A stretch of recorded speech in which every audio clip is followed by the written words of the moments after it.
حلال حرام مخلوط مال سے خریدے گئے گھر کا حکم۔ عبداللہ صاحب پوچھتے ہیں، بھائی جگہ کا بھی لکھا کریں، عبداللہ کراچی سے پوچھ رہے ہیں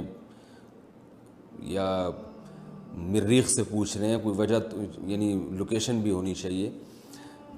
تو انہوں نے پوچھا ہے کہ مخلوط مال یعنی کسی نے حلال و حرام پیسے مکس کر کے اس سے گھر خریدا۔ تقریباً 20 سال پہلے میری امی نے ایک زمین خریدی تھی جس کی قیمت 60,000 روپے تھی، اس میں سے 45,000 حلال کے تھے، باقی سود کے تھے۔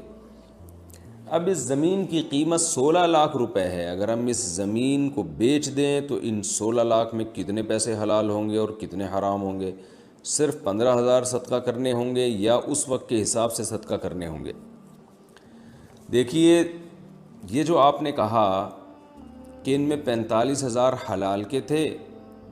اور 15,000 سود کے تھے، تو پہلے تو اس کو متعین کریں، سود کے ہونے کا مطلب آپ کیا سمجھ رہے ہیں؟ یا تو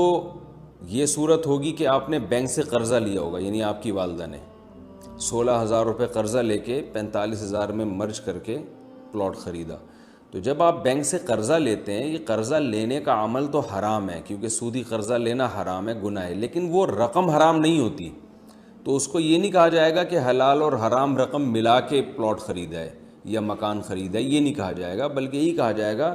حلال پیسوں سے خریدا ہے، لیکن بینک سے جو ایگریمنٹ کیا ہے وہ حرام کیا ہے۔ سود لینا بھی گناہ، سود دینا بھی گناہ، سودی ایگریمنٹ کرنا، سود پہ گواہ بننا، یہ سب حرام ناجائز ہے، تو وہ رقم حرام نہیں ہو جاتی، تو اس پلاٹ کو یا اس گھر کو حرام نہیں کہا جائے گا۔ اور اگر ایسا کیا ہے کہ آپ نے کسی کو یعنی آپ کی والدہ نے بینک میں پیسے رکھوا کے 16,000 روپے سود لیا تھا، یعنی بینک نے سود کی مد میں ان کو جو 16,000 کی رقم دی ہے، تو پھر یہ جو سود کی رقم ہے یہ یقیناً حرام ہے۔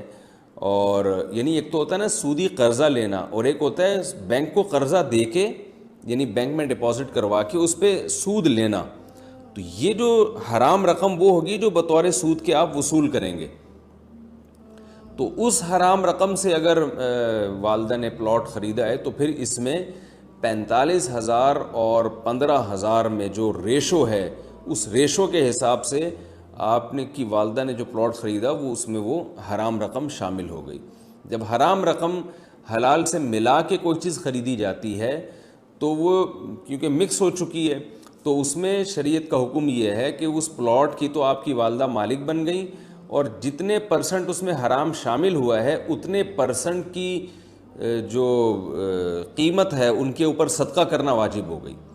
تو اس پلاٹ کی جتنی قیمت بڑھے گی وہ پرسنٹیج اسی حساب سے بڑھ جائے گی، یعنی پرسنٹیج کے حساب سے رقم کی مقدار اسی حساب سے بڑھ جائے گی، پرسنٹیج تو وہی رہے گی۔ تو آپ کو چاہیے کہ آپ یہ دیکھیں کہ 16,000 میں اور 45,000 میں نسبت کیا ہے،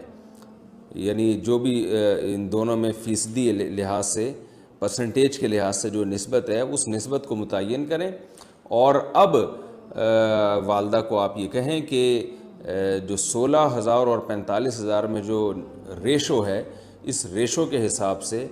وہ رقم اپنے اوپر واجب کر لیں کہ میں نے اتنی رقم صدقہ کرنی ہے، تو یہ پلاٹ کا استعمال ان کے لیے جائز ہو جائے گا۔ یعنی اگر یہ پلاٹ ڈبل ہو گیا، یعنی یہ اس پلاٹ کی قیمت ڈبل ہو گئی ہے، تو 16 دونی 32,000 روپے ان کے اوپر صدقہ کرنا واجب ہوگا۔ اگر یہ 4 گنا بڑھ گئی ہے تو 32 کا دگنا ہوتا ہے 64,000 روپے، تو 64,000 روپے ان پر صدقہ کرنا واجب ہو جائے گا۔ اور جب یہ التزام کر لیں اپنے اوپر صدقہ کرنے کا کہ یہ 64,000 میں نے صدقہ کرنے، اور تھوڑا تھوڑا صدقہ کرنا اس کو شروع کر دیں، یکمشت کر لیں تو اور اچھی بات ہے، تو اس پلاٹ کا یہ اس گھر کا استعمال ان کے لیے جائز ہو جائے گا۔